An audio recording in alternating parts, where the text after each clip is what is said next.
أعوذ بالله من الشيطان الرجيم بسم الله الرحمن الرحيم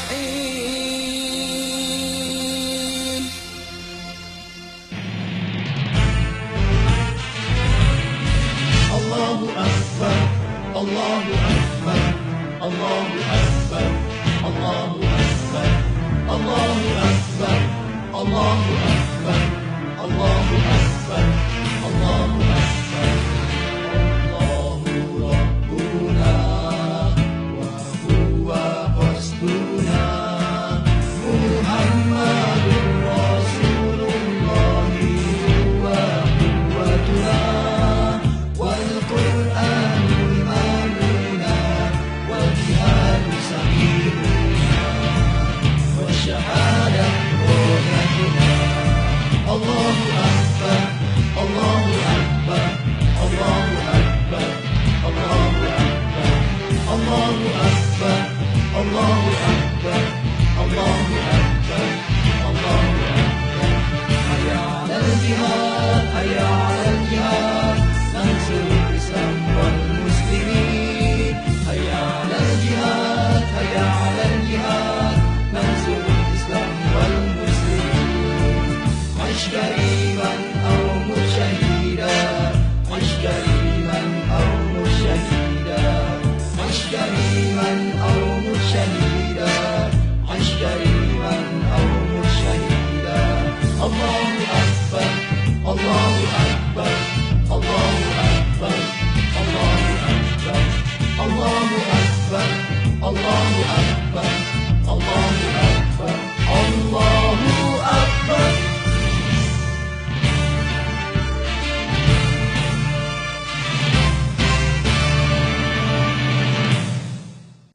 Apakah mungkin kekhilafahan akan tegak sebelum munculnya Mahdi?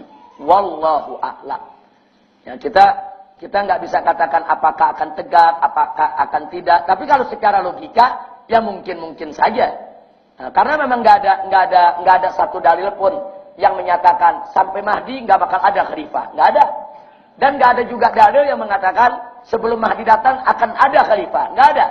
Nah, madam tidak ada maka secara logika, secara aklian, bisa-bisa saja khilafah itu tegak, bisa juga tidak. Wallahu a'lam. Tapi kalau penegakan khilafah Mahdi itu pasti. Kalau Mahdi itu pasti, bukan mungkin. Pasti akan tegak.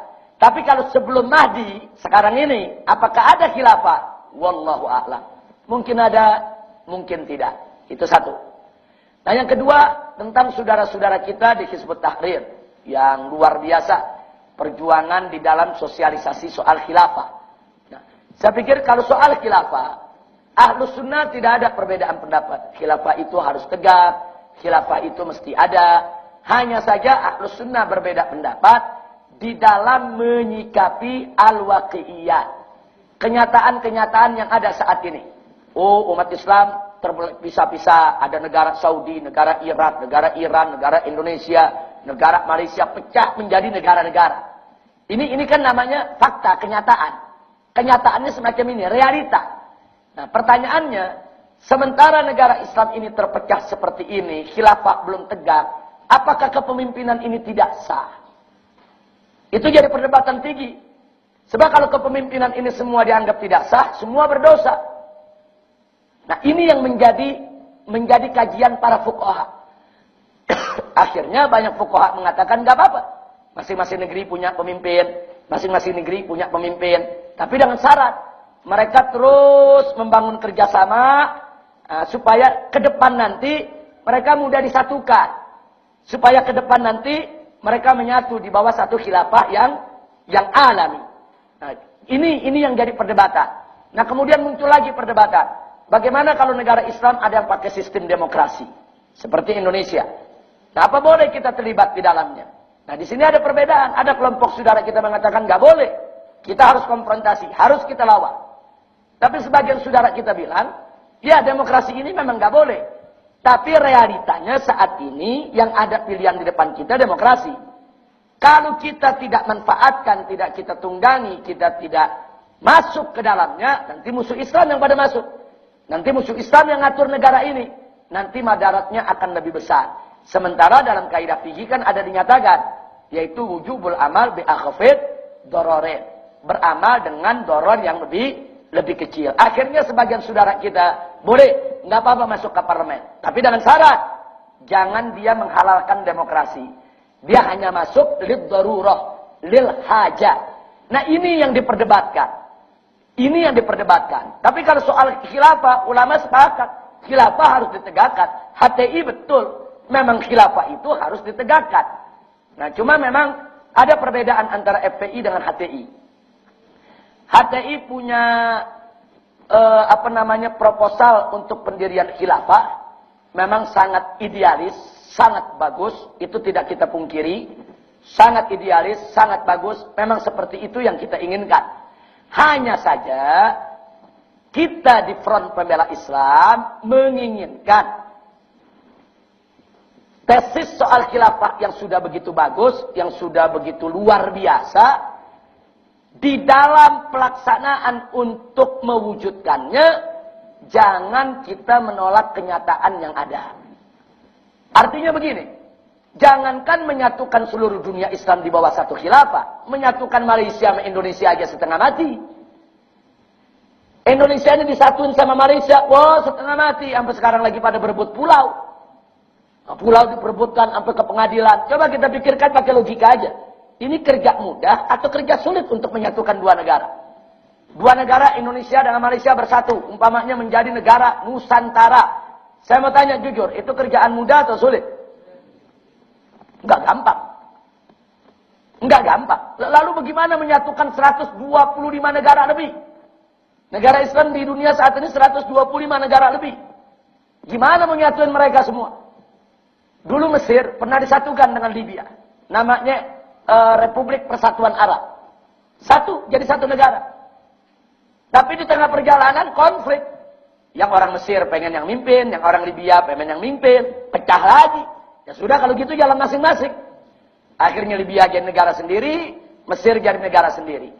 Nah jadi artinya FPI mencoba untuk berpikir realistis. Oh, ini nggak gampang untuk menyatukan negara-negara. Kita setuju, prinsip HTI kita setuju. Khilafah harus tegak. Nah, cuma yang jadi persoalan, bagaimana cara menegakkannya? Nah, disinilah FPI mengajukan proposal khilafah, tesis khilafah.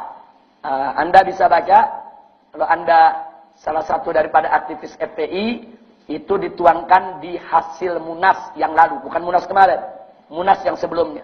Di sana ada 10 langkah untuk menuju khilafah Islamnya. Antara lain, saya tidak sebutkan semua, antara lain yang disebutkan di situ, satu.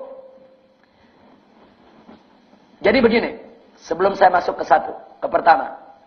Untuk menyatukan seluruh dunia Islam di bawah satu khilafah, ini pekerjaan yang sangat berat. Saya tidak katakan mustahil, tapi sangat berat. Nah, oleh karenanya, FPI melihat jangan langsung kita melangkah kampanye berteriak, ayo satukan semua negara. Hapuskan Indonesia, hapuskan Malaysia, hapuskan Saudi, hapuskan Emirat, hapuskan Mesir. Cukup satu khilafah. Kalau itu yang kita ungkapkan, maka seluruh negara-negara tadi akan jadi musuh kita. Indonesia akan melihat, wah ini musuh nih. Dia mau ngapus NKRI. Mesir melihat, wah ini musuh. Dia mau ngapus Mesir. Malaysia juga lihat musuh, wah dia mau ngapus Malaysia. Itu sama juga kita menjadi kompetitor kekuasaan di hadapan mereka. Nah, negara mana yang mau dihapus? Saya mau tanya sekarang, pemerintah Indonesia kalau dengar NKRI mau dihapus, marah gak? Saya mau tanya sekarang, kalau Mesir dengar nih pemerintahnya ada gerakan mau hapus Mesir, kira-kira marah gak? Semua negara marah. Kalau kita berteriak seperti itu, semua negara akan jadi musuh kita. Nah, karena itu FPI melihat jangan menjadikan negara-negara Islam ini sebagai musuh kita dalam perjuangan. Nah, caranya bagaimana? Satu, kita ajak mereka. Yuk, mari negara-negara Islam, kalian silakan jadi pemimpin di negeri masing-masing. Tapi ayo dong, kita bersatu untuk membentuk mata uang bersama. Bikin mata uang bersama. Jangan Malaysia pakai ringgit, Indonesia pakai rupiah, kemudian Saudi pakai real. Nah, kemudian beberapa negara Arab, yaitu pakai dinar, pakai dirham. Ayo dong kita satu. Eropa bisa. Eropa itu negaranya bukan satu. Ada euro. Untuk seluruh negara Eropa pakai euro. Kenapa Eropa yang negara kafir bisa, kok negara Islam nggak bisa? Ayo kita pakai. Dan di mana hikmahnya? Kalau seluruh negara Islam bersatu dengan satu mata uang kita nggak kalah dengan dolar. Sekarang ini euro di atas dolar, karena dia bersatu. Dolar nggak bisa berkutik depan euro. Anda kata bersatu negara-negara Islam, ciptakan satu mata uang. Apalah namanya? Apa dinar, apa dirham, atau apalah namanya. Tapi bersatu. Dolar nggak berkutik, bisa jadi satu mata uang kita 5 dolar. Bisa jadi. Kalau sekarang kan enggak, 1 dolar 13.000 rupiah. Anjlok kita. Nah, ini bukan mustahil. Ini kerjaan banyak negara yang mau. Malaysia sudah mau. Nah, kemudian beberapa negara seperti Iran, Irak, Mesir sudah mau. Ini kan tinggal disatukan. Kalau mereka disatukan di dalam OKI, Organisasi Konferensi Islam, kemudian mereka rumuskan bagaimana supaya negara Islam punya mata uang bersama, itu berarti menuju ke arah khilafah. Itu dulu. Jadi FPI itu punya proposal, kita dorong itu dulu. 1, 2. Contoh saja. Bagaimana supaya negara Islam bersatu? Ayolah negara Islam kumpul, supaya umat Islam dari masing-masing negara, kalau mau berkunjung ke negara Islam lainnya, dipermudah, bebas visa. Kayak kita nih sekarang, kita ke Malaysia kan gampang. Nah, kita kalau negara ASEAN, ini udah bebas visa. Nah, kita jalan di airport, udah langsung dapat visa, nggak sulit. Tapi kita mau ke Saudi, dapat visa, setengah mati. Kita ke Mesir, mau dapat visa, setengah mati. Di situ aja kita belum bersatu. Nggak usah menyatukan negara dulu lah. Bagaimana orang Indonesia ke Mesir gampang. Bagaimana orang Mesir ke Indonesia gampang. Bagaimana orang Indonesia nih ke Pakistan gampang. Bagaimana Pakistan ke Indonesia gampang. Jadi kita bebas visa. Kalau perlu nggak perlu paspor. Dan itu terjadi di Eropa. Negara-negara Eropa hanya dengan menggunakan, kalau kayak kita KTP, itu bisa keliling Eropa. Naik kereta, mereka pakai itu KTP, mereka lalui seluruh negara Eropa. Nah kok negara kafir bisa, kita enggak. Padahal kan negara Eropa sendiri-sendiri. Inggris sendiri, Jerman sendiri, Prancis sendiri, Spanyol sendiri, Italia sendiri, Belgia sendiri. Mereka semua negara-negara sendiri. Tapi dalam urusan mata uang, mereka satu, euro. Dalam urusan visa, mereka satu, bebas visa. Orang Eropa mau ke negara Eropa mana aja bebas. Nah, saya mau tanya, kalau orang Indonesia bebas ke Malaysia, bebas ke Brunei, bebas ke Pakistan, bebas ke negara Arab, kira-kira bagus tidak? Ini yang kita dorong. Nah, mendorong ini enggak menjadikan kita kompetitor bagi para pemimpin negara. Pemimpin negara melihat, oh ini saran bagus, ini bisa menjalin hubungan lebih baik. Kita tidak merebut, enggak usah hapus Indonesia, enggak usah hapus Pakistan, enggak usah hapus Mesir. Ini yang jadi persoalan. Kawan-kawan kita di HTI, bagus dia punya konsep. Nah, tapi grassroots yang dibawa kadang-kadang suka melontarkan begitu. NKRI mesti dihapus. Indonesia nggak boleh ada. Pakistan nggak boleh ada. Saudi nggak boleh ada. Semua jadi satu negara. Nah kalau pemerintah dengar bagaimana? Wah ini mau hapus Indonesia nih. Dijadikan musuh. Nah itu contoh yang kedua. Contoh yang ketiga. Saat ini orang Indonesia mau kawin di Malaysia setengah mati. Orang Malaysia mau kawin di Indonesia setengah mati. Kenapa nggak dipermudah? Pokoknya sesama negara Islam yang dari sini mau kawin di negeri ini, yang ini mau kawin di negeri ini, dipermudah.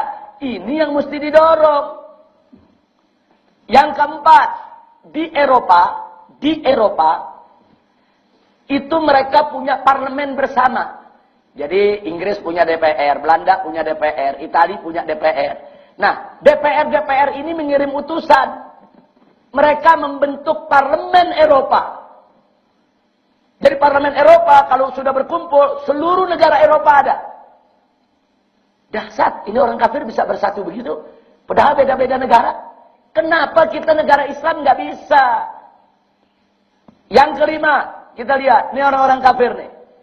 Mereka bersatu dalam apa? Dalam pertahanan militer. Mereka bentuk NATO. Satu aja negara Eropa diganggu, NATO turun semua. Inggris diganggu, Belanda kirim tentara, Italia kirim tentara, Spanyol kirim tentara, digebuk dan ngeganggu. Mereka punya kapal induk, mereka punya pesawat, mereka punya amunisi. NATO itu pertahanan militer rame-rame. Sampai hari ini negara-negara Islam nggak bisa ngebentuk fakta pertahanan militer. Kenapa kita nggak bentuk bersama? Kalau kita bentuk bersama, sebentar Israel bisa kita usir. Ini makanya jalan kita menuju khilafah ini nggak gampang. Boro-boro mau khilafah. Ini kerja soal kisah aja. Kita nggak mau bersatu. Kita khilafah belakangan dulu lah. Ini dulu. Ini kalau bisa nih. Umat Islam semua negara. Saudi, Mesir, Libya, Indonesia, Malaysia. Semua bersatu. Punya tentara. Rame-rame patungan beri kapal induk. Rame-rame patungan beri semua persenjataan. Mana berani Amerika sembarangan ganggu negeri Islam. Jadi kalau ada negeri Islam bermasalah, negara kafir nggak usah masuk. Cukup negara Islam yang masuk. Tentara gabungan dari seluruh negara Islam masuk, amankan. Nggak ada sampai saat ini. Eropa punya sejak dulu. Mereka kompak di NATO. Nah dulu Eropa Timur juga punya, yaitu Warsawa. Nah, tapi udah bubar sekarang. Tapi yang Eropa yang saat ini ada mata uang mereka satu, euro. Parlemen mereka bersatu. Kemudian visa mereka mudah. Kemudian antar bangsa Eropa mau kawin dipermudah. Orang Perancis mau kawin di Italia, Italia mau kawin di Spanyol, Spanyol mau kawin di Inggris. Semua serba mudah. Bahkan perjalanan antar negara mereka nggak perlu pakai paspor. Cukup mereka pakai KTP udah bisa melintasi sekian belas negara Eropa. Dan mereka bikin persatuan untuk fakta pertahanan militer yang bernama NATO. Mereka saling membela satu sama lainnya. Kenapa negara Islam nggak buat itu? Baik, yang berikutnya lagi. Negara-negara Eropa ini juga luar biasa. Mereka di dalam kontrol telekomunikasi mereka bersatu. Mereka gagak, mereka punya satelit. Mereka jaga. Nah, supaya nggak disadap sama Amerika, nggak disadap sama negara-negara lain. Mereka bersatu. Nah, umat Islam, negara-negara Islam nggak bersatu. Masing-masing beli satelit sendiri. Indonesia beli satelit Palapa. Yang bikin Amerika. Yang operatornya Amerika. Yang jalanin Amerika. Akhirnya presiden telepon, disadap sama Amerika. Kan musibah. Presiden kita disadap handphonenya. Berapa kali terjadi dari zaman Habibie. Sampai rekamannya diperdengarkan. Bisa kita bayangkan kalau presiden dia punya komunikasi bisa disadap. Bagaimana kita semua? Nah, mestinya negara-negara Islam bersatu. Punya satelit termahal. Patungan. Tutup ini. Yang namanya seluruh dunia Islam dengan satu satelit mereka berkomunikasi. Bisa kalau mau. Modalnya banyak kok. Saudi punya duit. Negara-negara Arab kaya raya. Malaysia juga ekonominya maju. Nah ini nggak dijalankan. Jadi kalau saya sebutkan satu persatu, nanti Anda bisa lihat dalam hasil Munas FPI ada 10 langkah yang kita minta semua untuk disatukan. Nah, kalau duitnya udah satu, fakta pertahanannya ada, kemudian visanya gampang, satelitnya ada, nanti termasuk kurikulum pendidikannya disatukan. Nah, kalau semuanya sudah bersatu, ngajak mereka bentuk khilafah lebih mudah.